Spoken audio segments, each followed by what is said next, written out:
Foi em homenagem a esse filme aí, cheio de desejo, cheio de intensidade, cheio de calor. Eu mesmo aqui tô passando um calor danado e por isso tô estreando aqui pela primeira vez no canal de regata. O Eder não tá nem tendo esse desprestígio de me ver aqui.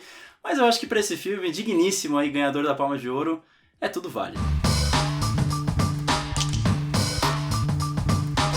Após sofrer um acidente de carro, Alexia coloca uma placa de titânio na cabeça. Dali em diante, sexo, morte e afeto são alguns dos ingredientes de um dos filmes mais divisivos de 2021. Não será um desprazer não, Nathan, será um deleite. Na próxima, eu tenho certeza aí que vai ser sem camiseta. Eu sei que você está ensaiando para esse momento chegar. Mas enquanto ele não chega, a gente vai falar de outra coisa polêmica que é Titane, o filme que ganhou a Palma de Ouro no Festival de Cannes. Eu acho que nem é tão divisivo assim, porque eu não sou do time que amou, mas eu sou também do time que não gostou tanto, assim, não me conectei tanto com o filme.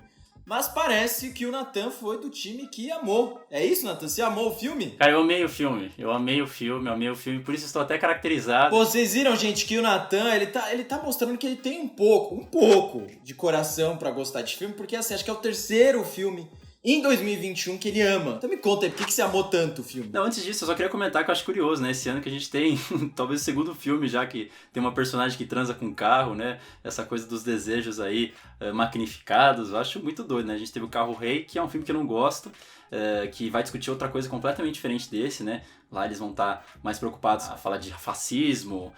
Você tem, por exemplo, até outros filmes antigos que a gente pode lembrar, né, com carros, o Christine, que é um outro que também vai discutir outras coisas, que é repressão sexual, materialismo. Mas eu acho que o Titanic ele tá um pouco mais na linha ali do que, por exemplo, foi o Crash, Os Estranhos Prazeres. Todos esses filmes aí tem sexo no carro, é um gênero, subgênero aí de cinema que eu acho bastante interessante, embora goste mais ou menos. Inclusive, eu escrevi sobre vários deles, vou colocar aqui na descrição, depois se vocês quiserem acompanhar um pouquinho. Mas eu acho que pra mim a palavra desse filme que me fez encantar bastante por ele é fluidez. Isso seja fluidez de desejo, seja fluidez de expressão de gênero, de afetos. Minha ideia é que nesse vídeo eu discutir cada um desses pontos através da ótica, então, da fluidez. Pô, mas antes de você entrar em uma dessas discussões aí, eu só queria falar sobre uma questão que é o choque, né? Isso foi algo que foi muito difundido quando o filme foi exibido no Festival de Cannes. Eu tava esperando até algo mais forte do que eu vi, né? Tenho que admitir, porque eu acho que eu já fui tanto com o pé atrás que eu falei, meu Deus, o que me espera aqui? Mas, ao mesmo tempo, eu não consigo entender muito bem quais são algumas escolhas ali da diretora pra mostrar, né? Tipo, algumas cenas de morte e tudo mais. E eu fiquei pensando, será que isso é o choque pelo choque? Porque a gente já criticou isso muito aqui no canal, né, Nathan? Até que ponto a cena ela acaba contribuindo pra narrativa do filme, pra história como um todo? Ou até que ponto o diretor quer colocar ali para ser um adereço de choque. Eu ainda não tenho a resposta para isso, não sei, quem sabe até o final do vídeo, né, com a gente conversando eu tenho uma resposta. E para você, que é um pouco sensível com cenas assim um pouco gráficas, talvez você se incomode também. Bom, pra mim, eu acho que essas cenas elas acabam sendo coerentes ali pros debates que ela vai trazendo, mas como eu disse, vamos um a um. A primeira que eu queria trazer aqui é essa fluidez de desejos, né? Bom, as pessoas mais sensíveis a spoiler podem se incomodar com o que a gente vai falar aqui. Então, o Nathan do futuro, muito precavido, veio avisar, esse é um filme doido, mas fica aí o aviso, tá certo? Se vocês decidirem voltar depois, aproveita e ajuda a gente aí, dá um like, se inscreve, depois você volta pra assistir, tá certo? A gente tem essa personagem que, como o Eder disse, é super intensa, né? Eu também já disse ali na introdução. A gente não sabe muito bem o que motiva ela. Ela pode, de uma hora para outra, fazer A e fazer B. Não fica muito claro durante o filme de quem que ela gosta. Se é de homem, se é de mulher, se é de máquina, se é de um conjunto disso tudo. Não fica muito claro do que ela gosta, se é do prazer, se é da dor, se é do sexo, se é da morte, se é mais uma vez um compilado disso tudo. Não fica claro de que posição ela gosta de assumir as coisas que ela faz ali na vida. Se é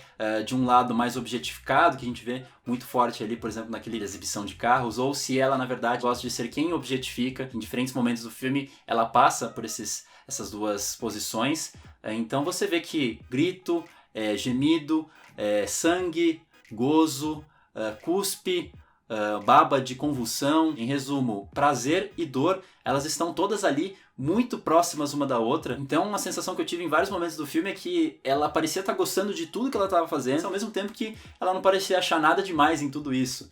E aí você começa a perguntar, né? Então por que ela seguia transando? Por que ela seguia matando? E acho que isso dialoga até um pouco com o que você falou. Será que isso tudo não é um pouco exagero? Mas é aí pra mim que entra a questão da fluidez. Ela tá vivendo intensamente todas essas expressões muito diferentes, sem saber muito bem qual que deixa ela bem, qual que deixa ela mal. Ela só tá meio que ali testando tudo isso, transitando, curtindo o que pode, evitando também o que pode, até que talvez ela consiga encontrar alguma coisa melhor. Então tudo precisa ser intenso aí ao máximo pra gente acompanhar essa intensidade dela. Bom, isso que você disse é interessante porque dá uma certa imprevisibilidade. É muito chato quando a gente tá no cinema e na metade a gente já deduz, vai acontecer tal coisa, e aí as coisas de fato caminham pra aquele lugar. E um outro ponto que eu acho legal também é que eu não vejo como um filme moralista, assim, né?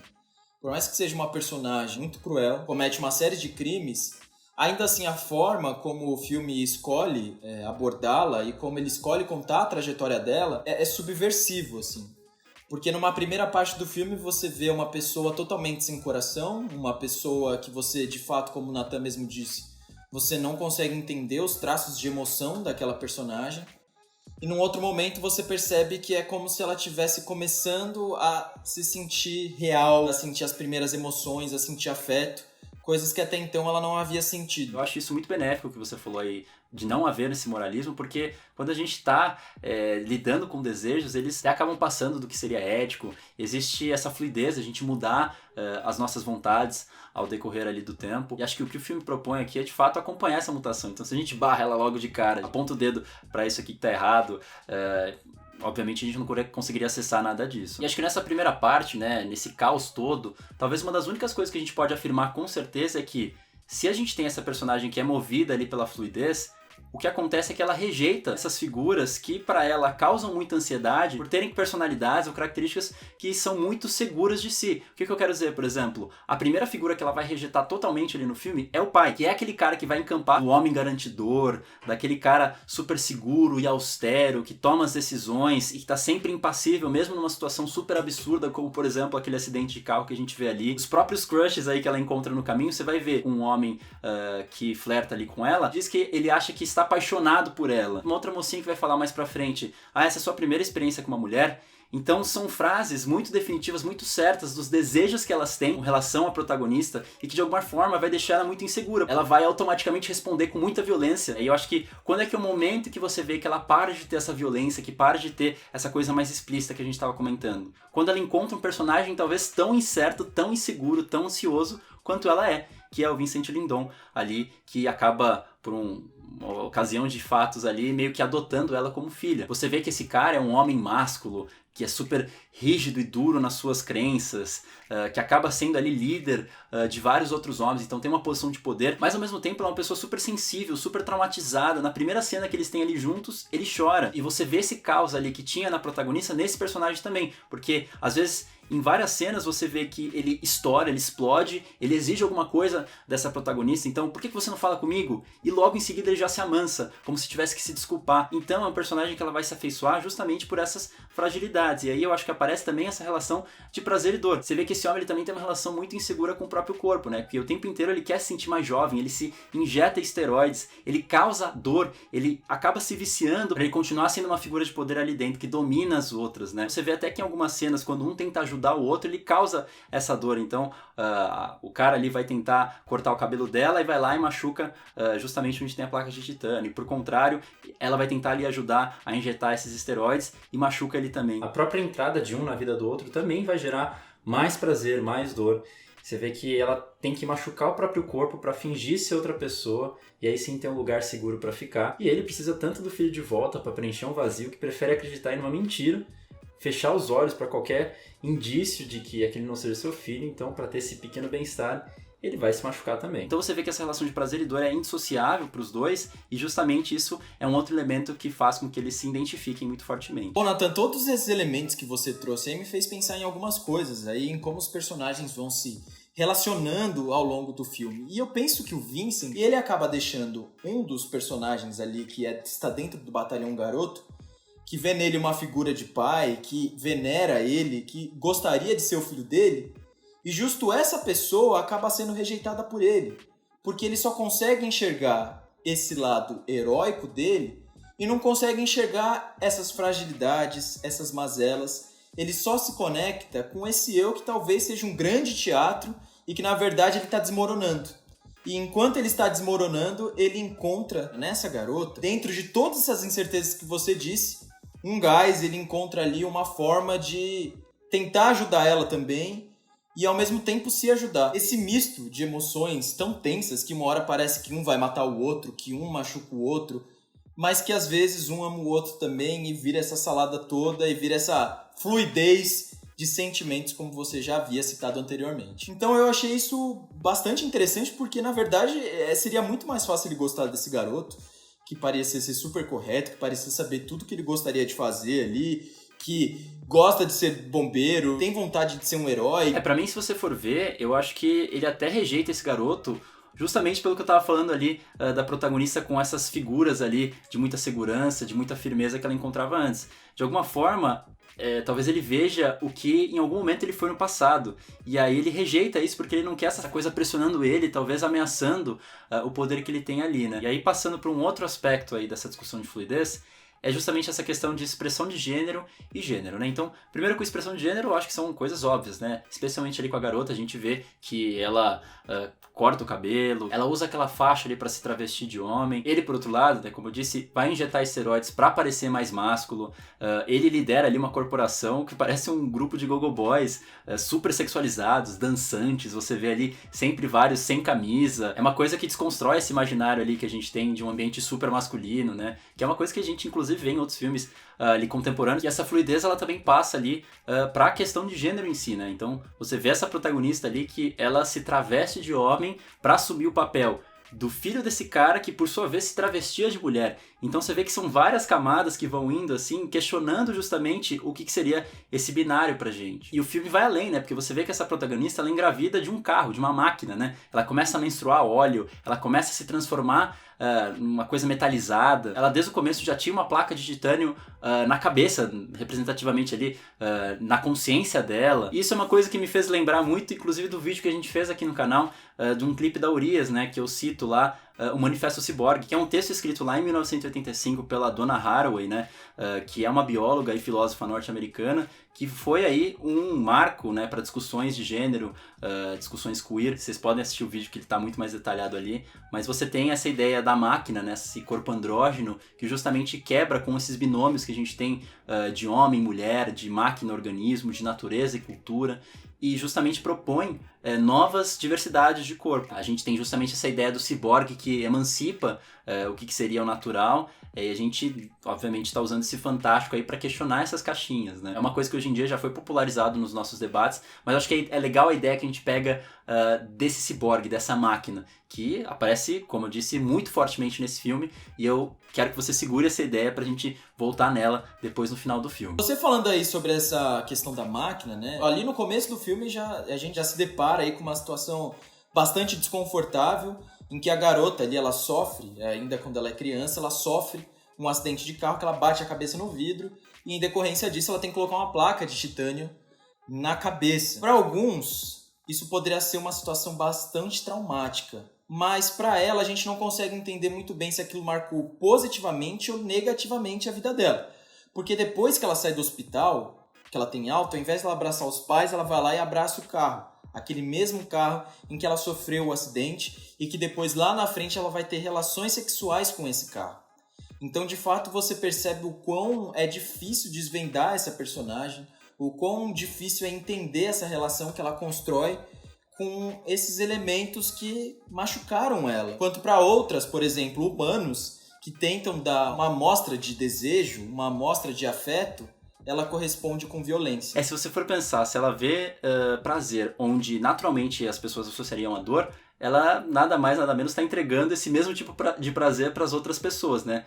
Através da dor. E por fim, tudo isso vai descambar ali para a fluidez desses afetos que a gente vê, né? A gente já discutiu aqui o vídeo inteiro de como eles encontram paz, um no caos do outro. A gente tem esse afeto ali de pai e filho, que, como a gente disse, é uma relação fingida, né? Ela não existe. Meio que os dois toparam crer nessa farsa e a gente acredita a tal ponto que a gente fica até incomodado quando, por exemplo, tem ali uma cena de incesto. E por fim, esse afeto sexual, né? Porque você vê que existe uma tensão muito forte entre os dois personagens o tempo inteiro, porque você vê esse amor ali sendo destilado, sendo intensificado conforme eles vão interagindo cada vez mais fortemente. E se você for pensar na lógica lógica do filme, se ela beijou tantas outras pessoas que ela sequer amava, que ela não entendia muito bem qual que era o sentimento, tinha essas coisas muito obtusas ali no mesmo momento, para uma pessoa que ela ama, para uma pessoa que existe esse afeto mais intensamente, por que ela não pode demonstrar isso fisicamente também? Então, essa lógica do filme visceral acaba também passando por dentro desse afeto talvez um pouco mais paternal, mais de pai e filho. Então, na verdade, nesse vídeo aqui eu fui citando várias formas aí de expressão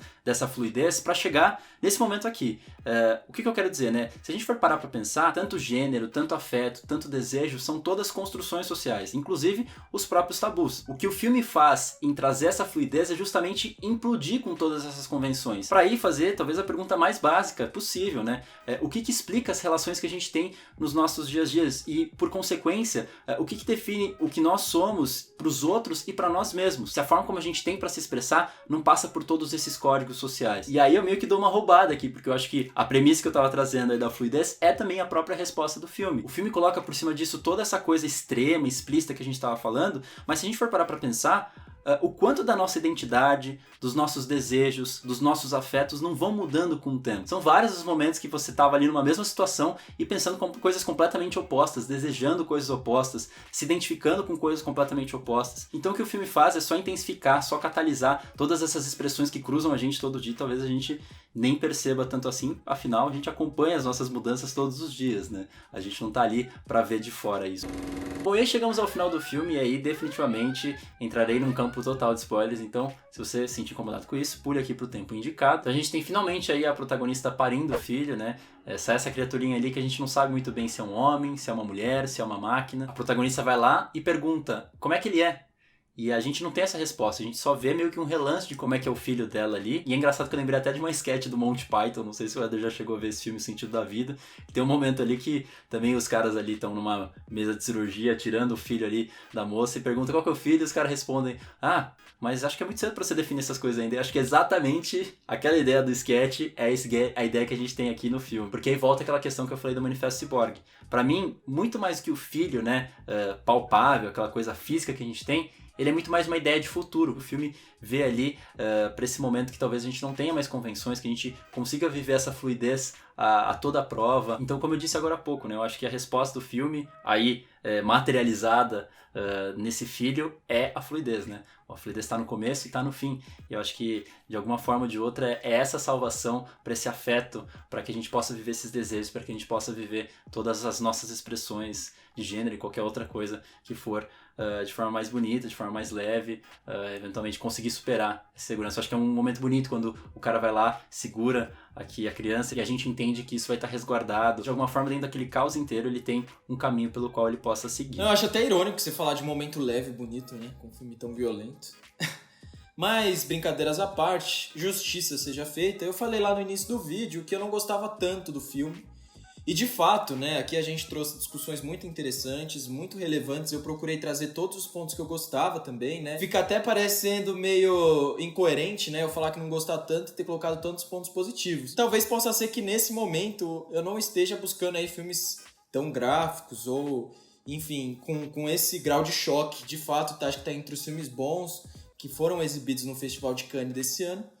Mas não foi aquele filme que eu não me conectei tanto assim quanto o Nathan se conectou e gostou demais, mas eu concordo com todos os pontos que ele trouxe aqui. E eu acho que essa conversa que a gente teve ao longo do vídeo fez com que eu refletisse sobre muitos outros pontos que até então eu não tinha pensado. E isso que é o legal, né, Nathan, da gente gravar sem conversar antes. Porque durante esse processo a gente descobre muita coisa do filme e às vezes acaba tendo uma outra perspectiva, né, do que a gente assistiu. Bom, então se você falou que não tinha gostado e que acabou não falando nada disso, eu vou falar por você. Tem um pequeno detalhe ali no final do filme que não me agrada tanto, tendo em vista essa discussão aí que eu tava falando, esse futuro mais fluido, essa proposta menos normativa que a gente tem ali das coisas, que é um momento em que ela tá de fato ali parindo o filho e você tem o cara ali segurando na mão dela, ajudando e tudo mais, falando assim, vai lá filho, vem comigo, Adrian. E ela responde, O meu nome é Alexia. O que eu quero dizer? Se a gente implodiu com o gênero, a gente implodiu com todas essas convenções, eu acho que esse não é o momento da gente firmar o gênero mais uma vez. Então, é um pequeno detalhezinho que me dá uma leve brochadinha ali, mas também nada demais, porque eu acho que o filme, como vocês já puderam ver aqui, eu acho fantástico. E agora a gente veio para aquele momento especial do vídeo, que é o Vim Te Recomendar, que a gente aí traz... A gente não, né? Muitas vezes é o Natan que traz as recomendações de acordo aí com o tema do que a gente acabou de discutir hoje. Isso calhou, né, Natan? Então conta aí pra nós qual é a sua dica de hoje. O que o Éder disse, né? Eu sempre tento trazer aí uma recomendação que tem a ver com o debate que a gente estava tendo no vídeo. E dessa vez eu vou recomendar um outro canal do YouTube que se chama Matt Bohm. Vai estar aqui na descrição para vocês acessarem o nome do cara. E ele basicamente fala de cultura pop, mais especificamente ali de filmes e séries, de um ponto de vista LGBT. Então ele vai trazer discussões muitas vezes acadêmicas, mas sempre com humor, com deboche. Então ele vai tratar de vários estereótipos que a gente tem aí na cultura pop, por exemplo, personagens gays em filmes de espaço, em produtos audiovisuais do espaço, ou aqueles vilões que são afeminados. Então são vários temas aí bastante bacanas. Recomendo aí que vocês procurem o canal dele. Bom, muito obrigado se você chegou até aqui nesse vídeo. Não esqueçam de compartilhar esse vídeo, de curtir, de comentar, mandar para outras pessoas aí que não entenderam. E um outro problema que a gente está tendo muito aqui é que muitas pessoas estão reclamando e estão perguntando se a gente ainda está produzindo vídeo, ou seja, o vídeo não está chegando para muita gente. Isso acontece muito com vários youtubers, então eu peço para vocês acionarem o sininho aí, porque quando sair vídeo nosso, vocês vão receber aí a notificação, tá bom? Então mais uma vez, muito obrigado, um grande beijo e até a próxima.